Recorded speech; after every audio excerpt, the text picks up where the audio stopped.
जय श्री कृष्ण। राधे राधे मेरे प्यारे साथियों। मन करता है अभी के अभी हाथ जोड़कर आपके दिल से दिल मिलाऊं, क्योंकि आज हम सब एक ऐसी अमूल्य शक्ति की बात करने जा रहे हैं जो न सिर्फ हमारे जीवन का अंधकार मिटा सकती है बल्कि हमारे मन को भी रोशनी से भर सकती है। मैं बात कर रहा हूँ भगवान श्री कृष्ण की उस वाणी की जिसे हम सब भगवद गीता के नाम से जानते हैं। लेकिन दोस्तों, आज मैं आपको सिर्फ श्लोक या उसका अर्थ नहीं बताऊंगा। आज मैं आपको वो जीवन जीने का तरीका बताने जा रहा हूँ जो खुद श्री कृष्ण ने अर्जुन को युद्ध के मैदान में सिखाया था। तो चैनल को जरूर लाइक और सब्सक्राइब कर दीजिए और कमेंट में एक बार दिल से लिखिए राधे राधे, क्योंकि ये वाणी है जीवन को बदल देने वाली। अब जरा आंखें बंद कीजिए, कल्पना कीजिए आप जीवन के किसी मोड़ पर खड़े हैं, कभी रिश्तों की उलझन में, कभी मन की बेचैनी में, कभी जिम्मेदारियों के बोझ में दबे हुए, या कभी बस खुद से ही हार चुके। क्या आपने कभी ऐसा महसूस किया है? अगर हाँ, तो समझ लीजिए आप अर्जुन हैं और आपके हर सवाल का जवाब, हर उलझन की सुलझन और हर डर की ढाल श्री कृष्ण की वाणी में छुपी है। अर्जुन भी टूटा हुआ था, घबराया हुआ था, उसके हाथ कांप रहे थे, धनुष छूट रहा था, वो लड़ नहीं सकता था। लेकिन फिर कृष्ण बोले, और जब कृष्ण बोले तो एक युद्ध के मैदान में ज्ञान की गंगा बह निकली। कृष्ण ने क्या कहा? उन्होंने कहा, कर्म कर, फल की चिंता मत कर। दोस्तों, क्या आप जानते हैं हम में से ज्यादातर लोग दुखी क्यों रहते हैं? क्योंकि हम हर चीज का फल पहले सोचते हैं। हम काम करते नहीं, हम बस नतीजे का डर लेकर चलते हैं।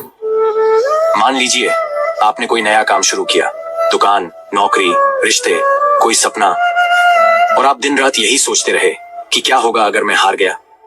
तो आप जीतने से पहले ही हार जाएंगे। कृष्ण कहते हैं, तेरा अधिकार सिर्फ कर्म पर है, फल पर नहीं। यानी तू मेहनत कर, पूरे मन से कर, ईमानदारी से कर, लेकिन फल उसे भगवान पर छोड़ दे। क्यों? क्योंकि जब आप फल की चिंता छोड़ देते हैं तब आप पूरा मन लगाकर कर्म कर पाते हैं, और वहीं से सच्ची सफलता की शुरुआत होती है। देखिए, अगर बारिश करनी है तो बादलों को कभी खेत से इजाजत नहीं लेनी पड़ती, वो बस अपने वक्त पर बरसते हैं। उसी तरह जब हम अपने कर्म पर फोकस करते हैं तो फल अपने समय पर बरसता ही है। तो सवाल उठता है, क्या हमें कोई अपेक्षा नहीं रखनी चाहिए? नहीं, कृष्ण ने अपेक्षा से नहीं, अटैचमेंट से मना किया। उन्होंने कहा, तू कर्म कर, पर उसमें ऐसा ना उलझ कि उसका फल तुझ पर हावी हो जाए। देखिए दोस्तों, हम हर रिश्ते से, हर काम से, हर फैसले से जुड़ जाते हैं।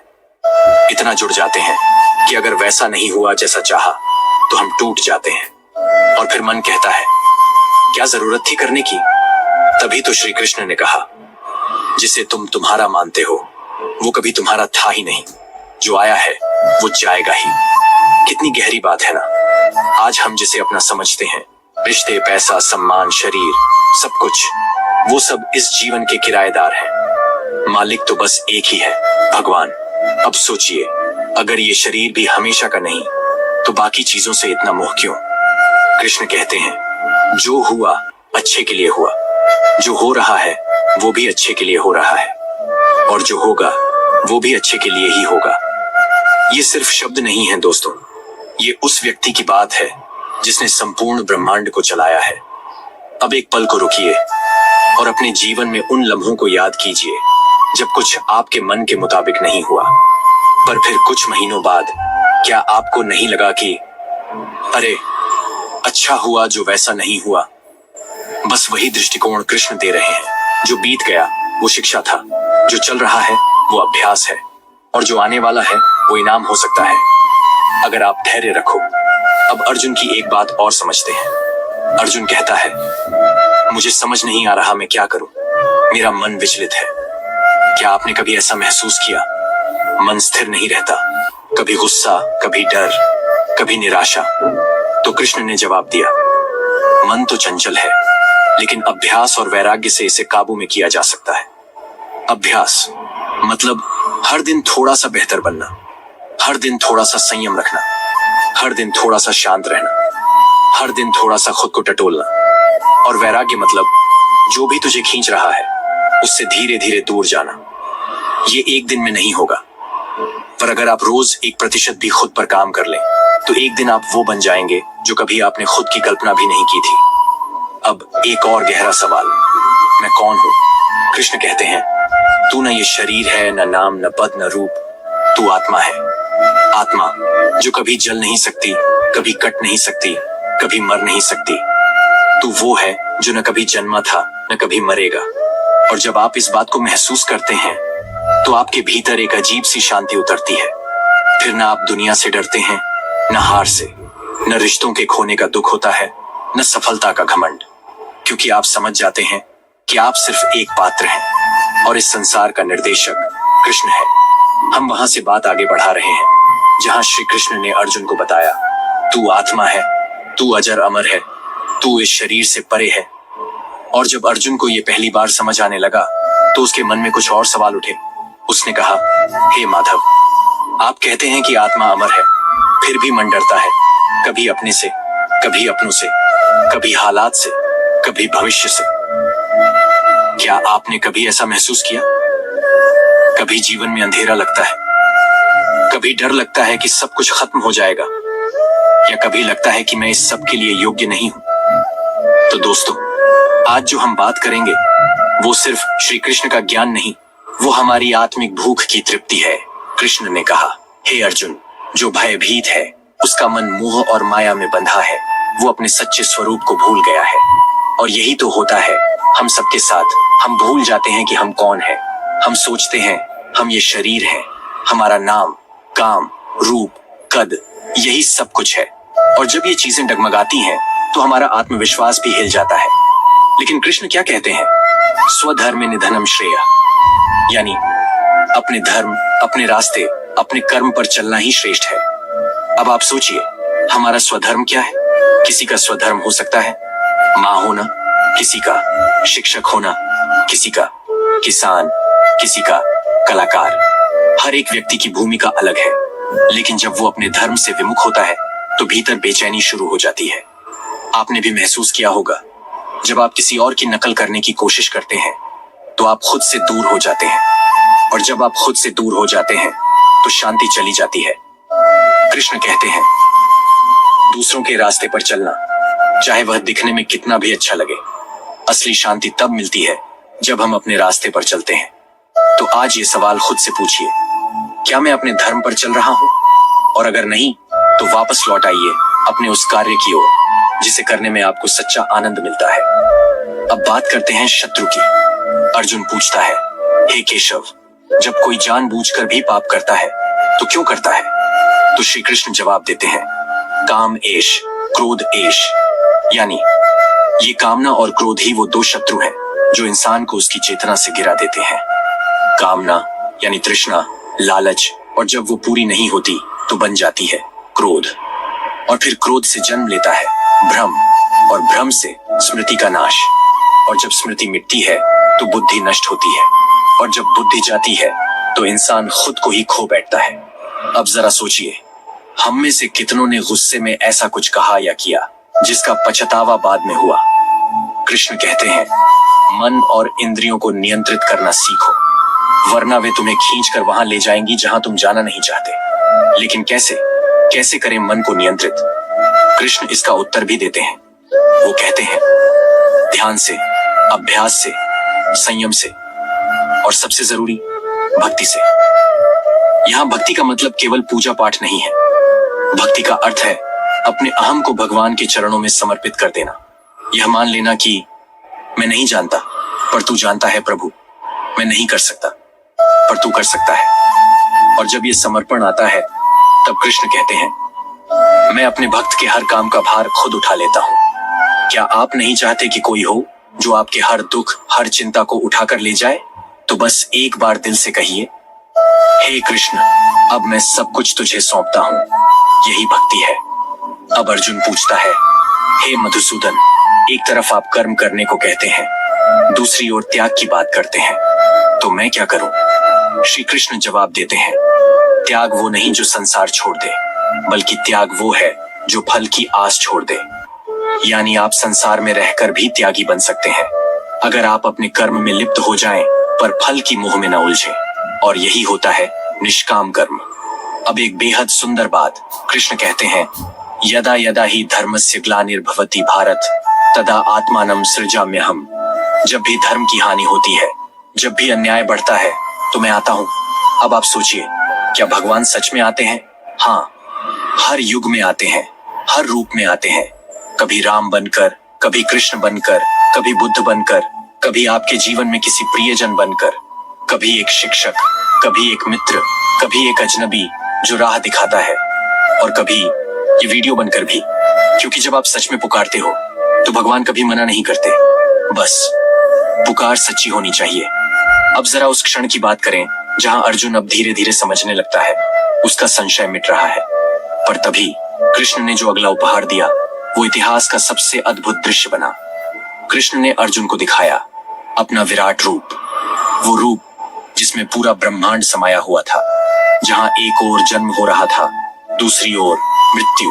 एक ओर रचनाकार था, दूसरी ओर संहारक। सूर्य, चंद्र, तारे, देव, असुर सब उसमें समाहित थे। और अर्जुन कांप उठा। उसने कहा, हे प्रभु, आपने मुझे जो दिखाया वो मेरे शब्दों से परे है।